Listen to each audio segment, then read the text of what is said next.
കൂട്ടുകാരെ പുതിയൊരു വീഡിയോയിലേക്ക് എല്ലാ കൂട്ടുകാർക്കും സ്വാഗതം. അപ്പോഴേ നമുക്കിന്ന് 2 അച്ചാറാണ് ഇടുന്നത്. ഒന്ന് നാരങ്ങ വെള്ള അച്ചാറും ഒന്ന് നാരങ്ങയും ഈത്തപ്പഴവും കൂടെയുള്ള അച്ചാറും. അപ്പോൾ നമ്മൾ 10 ഈത്തപ്പഴമാണ് എടുക്കാൻ ഉദ്ദേശിക്കുന്നതെങ്കിൽ വലിയ നാരങ്ങയാണെങ്കിൽ 8 നാരങ്ങ മതി. അപ്പോൾ ഈ നാരങ്ങയെ നല്ലതുപോലെ കഴുകി ഇഡ്ഡലി പാത്രത്തിൽ വെച്ച് ആവി കയറ്റി അതിനെ ഇറക്കി വെച്ചിട്ട് തണുക്കുമ്പം കോട്ടൺ തുണി കൊണ്ട് തുടച്ച് വൃത്തിയാക്കിയിട്ട് ടിഷ്യൂ കൊണ്ടോ തുടച്ച് വൃത്തിയാക്കി നനവ് മാറ്റിയിട്ട് ഈത്തപ്പഴവും കഴുകി വെച്ചിരിക്കണം.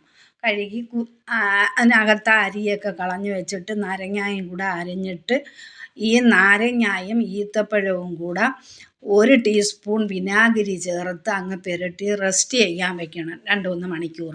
വെച്ചതിന് ശേഷം ഒരു ചീനച്ചട്ടി അടുപ്പി വെച്ചിട്ട് ഒരു 12 കടമുളകും 1/2 ടീസ്പൂൺ കടുവും 1/2 ടീസ്പൂൺ ഉലുവായും ഒരു ചെറിയ കട്ട കായമാണ് എടുക്കുന്നത്. അപ്പോൾ അതും കൂടെ നല്ലതുപോലെ മൂപ്പിച്ചിട്ട് തരിതരാ പൊടിച്ച് മിക്സിയുടെ ജാറിൽ തരിതരാ പൊടിച്ച് മാറ്റി വയ്ക്കണം. മാറ്റി വെച്ചിട്ട് എണ്ണ ഒഴിച്ച് ആവശ്യത്തിന് ഒരു 10 അല്ലി വെളുത്തുള്ളിയും ഇട്ട് ആവശ്യത്തിന് ഇഞ്ചിയും ഇട്ടിട്ട് പുരട്ടി വെച്ചിരിക്കുന്ന മിശ്രിതം ഉണ്ടല്ലേ, നാരങ്ങയും ഈത്തപ്പഴവും കൂടെ അത് തട്ടണം. അത് തട്ടി ഇളക്കുന്ന സമയത്ത് ആവശ്യത്തിന് അതിൽ മുളക് പൊടി ഇട്ട് കൊടുക്കണം.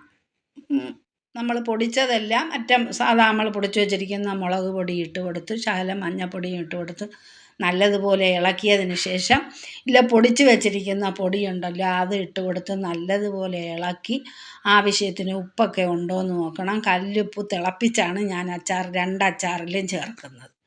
അപ്പോൾ ഇങ്ങനെ നിങ്ങളൊന്ന് ചെയ്തു നോക്കണേ. അപ്പോൾ എൻ്റെ വീഡിയോ സബ്സ്ക്രൈബ് ചെയ്യാതെ കാണുന്ന ആരെങ്കിലും ഉണ്ടെങ്കിൽ ഒന്ന് സബ്സ്ക്രൈബ് ചെയ്ത് ലൈക്ക് ചെയ്ത് ഷെയർ ചെയ്യണേ.